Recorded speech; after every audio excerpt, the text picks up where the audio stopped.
Right, here we go. Three, two, one. All right, everybody. Here we go once again. It is the original Friday Night Vibe. I'm T.K.A.S.H. You might be watching this on my YouTube channel, social media streams.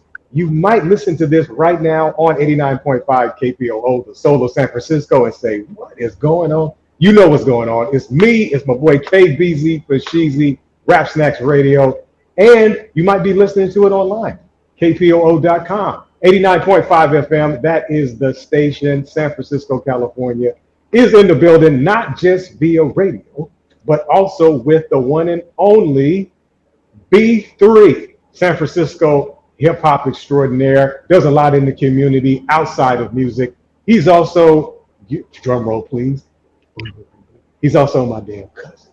Okay? And there's no Yeah. resemblance here. No resemblance here. What's up, cuz? How you feeling, What's man? up, cuz, man? Glad to be on the show, man. All right, all right. Well, let's jump into it. We can be on this. This interview could be 9 hours, but we won't do that to the people. We will start with day one. And when I say day one, a lot of times people think, well, I got into the studio with this.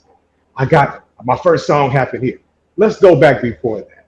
Born and raised San Francisco, California, Bay Area. Talk about the early days as far as your childhood, man. How was it like coming up? Your background, your heritage. What is it about you that made you you as it relates to the mic and the beat and everything in between? Well, you know how I got exposed to it was I got a cousin named Dean Giwan. He's the founder of Rock Force Crew, and they're the number one break dancers in the world today.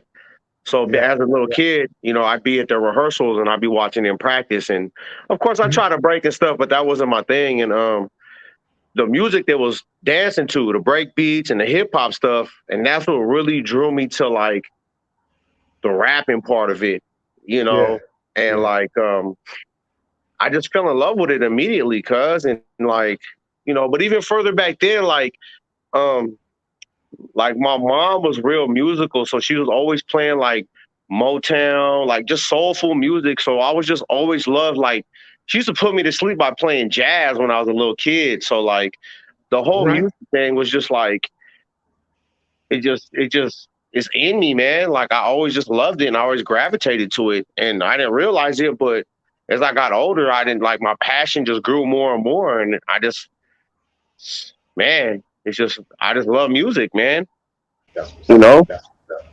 Well, let me ask you this. You talked about the rapping as far as listening to Cuz and the Rock Force Crew. What were some of the early songs that stuck out and stood out that were like these were the I mean, early it might be cliche, but it's like, Grandmaster Flash, right, right, even the Fat Boys, right, like right. LL Cool J, Run DMC were actually the first two albums I ever bought with my own money as a child.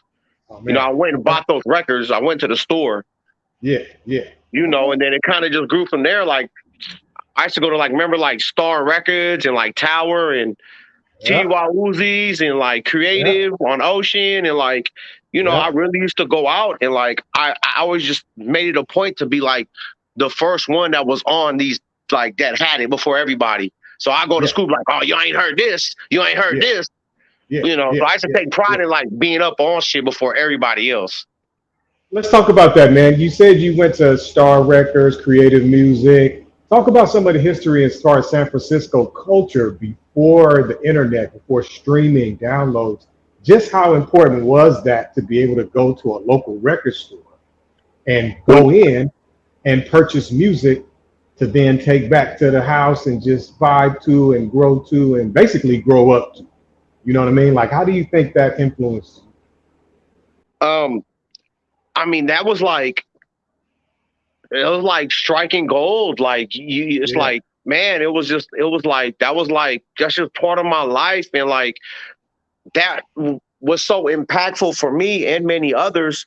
Hmm. It gives us an outlet. Not only that, it gave the artists an outlet to be able to get their music out independently. Yeah. Yeah. And like with those things being available and being a part of it and seeing it, it just shows like, hey, at a certain point, I was like, I can do this too. Right. Yeah. You know what I mean? Yeah. Like it's a Yeah. reachable goal. Like I see it. I can touch it. Yeah. So when it came time for me, I was like, I can do this. Yeah. Yeah. Now, You did know, you? Let me ask you a question, kind of pertaining to that, because I'm the same way, right? But I think some of my record stores were a little different because I grew up in Oakland. I mean, right? yeah, you know what I'm saying. But the takeaway from that is, what do you consider the most important part of that experience when it comes to the independent Bay Area music industry at that time? Because a lot of people might say, well, it was the production, it's the vocals. For me, I say it's a little bit of both, but it's also the industry, and the industry also consists of the mom and pop record stores.